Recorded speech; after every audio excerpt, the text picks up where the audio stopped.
Salut à toi, j'espère que tu vas bien. Donc dans cette petite vidéo, je voulais revenir sur quelques astuces pour soigner ton support de présentation pour ta soutenance. Donc j'accompagne les mémorialistes dans le cadre de la rédaction des notices, des mémoires et dans le cadre des soutenances. Et en fait, souvent les mémorialistes que j'accompagne ont fait à un moment de leur parcours appel à un coach deck. Et donc parfois refont appel à un coach deck pour la préparation de la soutenance, et donc ça m'arrive de récupérer des informations sur les supports de soutenance qui sont proposés. Et en fait, aujourd'hui dans cette vidéo, je voudrais te parler d'un support de présentation que j'ai eu l'occasion de récupérer et qui selon moi est une catastrophe, et en fait ce serait voilà, te donner des petits tips et des petites astuces pour améliorer ton support de présentation en partant d'un modèle bien précis, comme ça tu peux voir ce qui peut être fait. Donc voilà le support de présentation qui m'a été transmis. Donc bien évidemment, j'ai enlevé le texte et j'ai mis du texte en latin pour qu'on ne sache pas à qui appartenait le support en question. Par contre, tu remarqueras que j'ai laissé quand même des petites choses, donc le pourquoi, le comment, la mise en place opérationnelle à travers la mission, les constats problématiques, voilà, pour voir comment c'est organisé. Donc, moi je sais pas ce que t'en penses, mais quand j'ai vu ça la première fois, je me suis dit ok, c'est le bordel, on comprend rien. Les carrés et les rectangles se mettent les uns sur les autres, il n'y a pas d'uniformité dans la partie charte graphique, couleur. En fait, faire un support de présentation, c'est un peu comme quand tu t'habilles. En fait, on te déconseille de mettre plus de 3 couleurs, et ben en fait, quand tu fais un PowerPoint, c'est exactement la même chose. Tu ne mets pas plus de 3 couleurs et tu mets des couleurs qui ont un lien. Là, il y a du rouge, il y a du violet, il y a du bleu. Il y a 2-3 petits logos, en haut il y a un carré vert à gauche, on ne sait pas pourquoi. Voilà, il y a des choses qui sont soulignées. On ne souligne pas dans un support de présentation quand vous voulez mettre quand tu veux mettre en avant quelque chose, en fait, tu utilises le gras. À la limite, tu mets une police un peu plus grosse, mais on ne souligne pas. Et puis, quand on regarde étape 1, étape 2, étape 3, étape 4, étape 5, on comprend pas pourquoi le étape 1, enfin le 2 est en dessous, pourquoi est-ce que c'est pas à côté? Enfin, on se doute que c'est parce qu'il n'y a pas assez de place, mais du coup, pourquoi est-ce que on n'a pas fait pareil pour étape 3 et étape 4? Enfin voilà, pour moi, c'est pas du tout un support qui donne envie. Et c'est important, quand tu te pointes à ta soutenance, de donner envie aux membres du jury de lire le support oral. Ils t'écoutent, mais ils sont aussi là pour regarder ce que tu as produit. Et je sais pas, il y a 2 mois et demi de délai entre le moment où tu déposes ton mémoire et le moment où tu passes ta soutenance, tu peux pas te permettre d'arriver avec un support comme ça. Enfin moi c'est... Voilà, moi j'ai eu une bouffée de sueur froide, je me suis dit mais comment c'est possible qu'on accompagne quelqu'un à se présenter avec ce type de support? J'ai retravaillé ce type de support avec le mémorialiste que j'ai accompagné pour lui proposer quelque chose d'un peu plus visuel, d'accord? Parce que ça en fait ça a été fait avec PowerPoint, donc PowerPoint c'était très bien il y a 10 ans. Aujourd'hui on a des solutions qui sont beaucoup plus efficaces, et je pense notamment à Canva, qui va changer ta vie, si tu ne connais pas encore ce logiciel. Et si en plus après tu comptes ouvrir un cabinet et que tu comptes publier des posts sur LinkedIn, et ben c'est le prochain logiciel qu'il faut que tu maîtrises.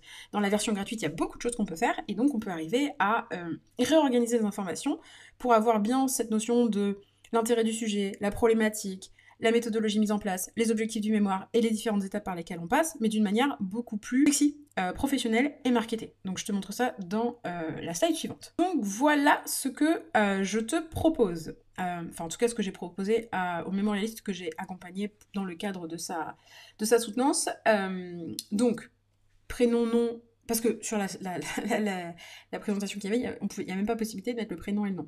Sauf que les examinateurs vont garder le support quand tu seras parti, donc ça peut être bien de rajouter ton nom et ton prénom. Donc voilà, déjà, ça peut être cool à rajouter. Voilà, titre à gauche ou à droite, après ça on s'en fiche. Mais vraiment, là, pour moi, il y a un peu les 3 temps de la présentation. Donc je commence par commencer l'intérêt du sujet et la problématique. Ensuite, je détaille ma méthodologie et les objectifs de mon mémoire. Et après, je reviens concrètement sur les apports de mon mémoire et sur les outils que je propose, en sachant que cette partie-là, c'est la partie centrale de la présentation. Donc pour le coup, c'est là où tu passes le plus de temps. Et donc en fait, j'ai fait des changements mineurs. Hein. J'ai pas changé beaucoup de choses. J'ai utilisé des infographies, mais avec parcimonie. Et donc, on voit bien qu'il y a une cohérence entre ce qui se fait à gauche et ce qui se fait au milieu. Et à chaque fois, en fait, j'ai utilisé les mêmes formes. J'ai toujours mis les titres en gras dans des petits encadrés en couleur. Et la couleur des infographies est en lien avec la couleur générale du truc. Donc là, tu vois, j'ai même pas pris trois couleurs, j'ai pas tranché, j'ai fait ça. Et en fait, pour les couleurs que j'ai utilisées, je me suis basée sur la page de couverture du mémorialiste que j'avais accompagné. Donc on était parti sur des tons de, je sais pas moi, de ocre marron, voilà. Et en fait, je m'étais dit, bon, bah, on va faire un petit rappel au mémoire et on va utiliser le même ton. Donc voilà. Du coup, c'est super important ce côté uniformité des couleurs. Les couleurs que tu utilises, il faut que ce soit des couleurs qui sont harmonieuses. Donc tu choisis 2 à 3 couleurs complémentaires pour créer en fait une identité visuelle cohérente. Et là je te dis ça, je suis pas du tout graphiste ni designer, hein. Moi j'ai fait une thèse en archéologie, donc rien à voir, mais c'est juste que ça paraît logique pour moi de garder 2 à 3 couleurs, pas plus. Comme quand tu t'habilles, normalement tu mets 2 à 3 couleurs, pas plus. C'est pareil pour ton support de soutenance. Il faut aussi faire attention à ce qu'il y ait un bon contraste entre les couleurs, enfin le texte et l'arrière-plan pour garantir une bonne lisibilité. C'est-à-dire que là, ça aurait pas du tout été pertinent de mettre par exemple les textes en blanc parce que le fond est trop clair. Donc voilà. Par contre, si tu décides de partir sur des encadrés, je sais pas moi, bleu foncé, bien évidemment que le texte peut être là pour le coup en blanc. Donc après, c'est à toi de faire des tests pour voir ce qui te semble le plus pertinent. Donc tu vois que j'ai aussi retravaillé du coup l'agencement des informations, c'est-à-dire qu'au départ, les informations étaient vraiment désordonnées, pas forcément bien hiérarchisé et agencé. Et donc, moi, j'ai essayé dans ce support-là de mettre en avant, de prioriser les éléments qui me semblaient les plus importants et de les mettre en avant en organisant l'information de manière fluide et logique. Même si là, pour le coup, moi, je trouve qu'il y a trop d'informations. Je trouve qu'il y a trop de texte. J'en ai parlé avec le mémorialiste en question. Il m'a dit, ok, c'est pas grave, on laisse comme ça.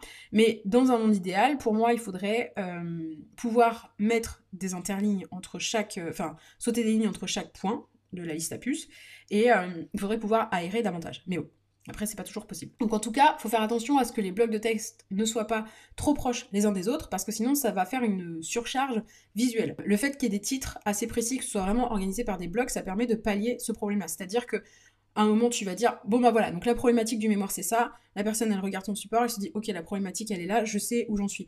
Ensuite tu vas dire, bah voilà, pour la démarche de recherche j'ai mis ça en place, ok, la démarche de recherche elle est là. En fait, il faut pouvoir identifier assez facilement les différents blocs qui correspondent en fait aux éléments que tu vas aborder dans le cadre de ta présentation. Et dans un monde idéal, si tu peux aérer et rendre lisible ta présentation, c'est bien. Par contre, attention, il ne faut pas non plus arriver avec un support où tu as écrit 15 mots, parce que là, pour le coup, ça passera pas non plus. Donc il faut arriver à trouver un bon compromis entre les deux. Et là, pour le coup, ce que tu peux faire, c'est que tu peux demander à ton entourage, tu montres une version et tu dis, bah voilà, t'en penses quoi? Est-ce que tu trouves qu'il y a trop d'informations? Visuellement parlant, est-ce que tu trouves qu'il y a trop d'informations? Est-ce que ça te paraît digeste? Ou est-ce qu'il faut que je retravaille?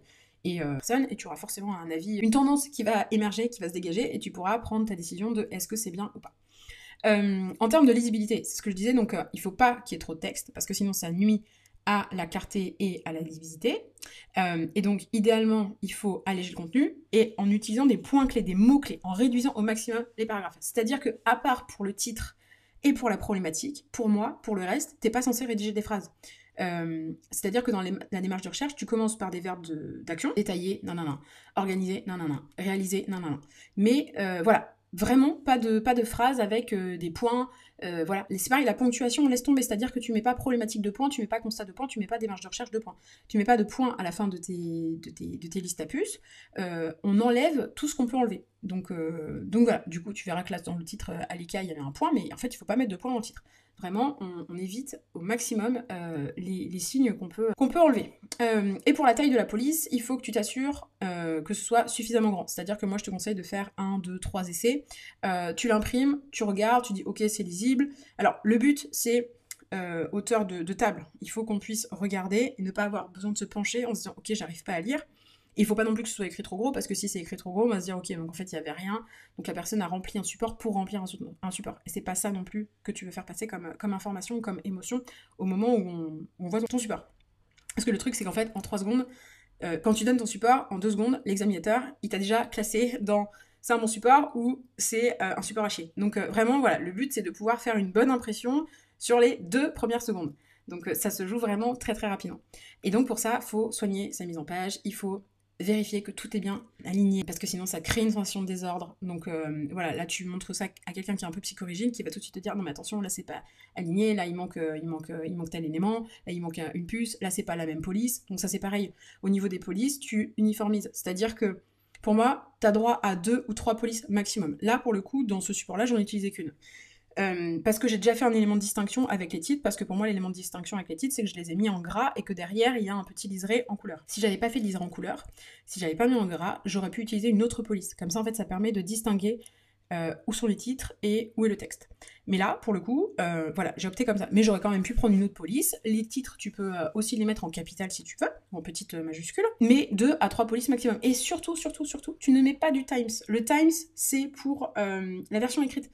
Dans un support, on ne met pas de Times. C'est indigeste comme police, donc là tu peux te faire plaisir. Alors tu prends une police qui est lisible, mais tu t'es pas obligé de mettre du Times, t'es pas obligé de mettre du Arial, tu peux prendre plein d'autres polices. Et la dernière chose, ce serait les images ou les graphiques. Donc là pour le coup, tu vois, il n'y a pas de graphique, il y a des petites infographies qui permettent en fait d'avoir une idée de là où on parle. Donc il faut trouver un truc qui a un lien, bien évidemment, c'est-à-dire que pour la problématique, bah, j'ai un petit point d'interrogation, ça paraît logique, mais c'est pas toujours le cas, donc faut faire attention à ce genre d'éléments. Donc voilà ce que je pouvais te dire pour comment retravailler ton support de soutenance. Pour terminer cette vidéo, les 3 astuces pour soigner ton support de présentation, c'est les couleurs, l'agencement des informations et la lisibilité. Tous ces éléments te permettront de soigner ta mise en page.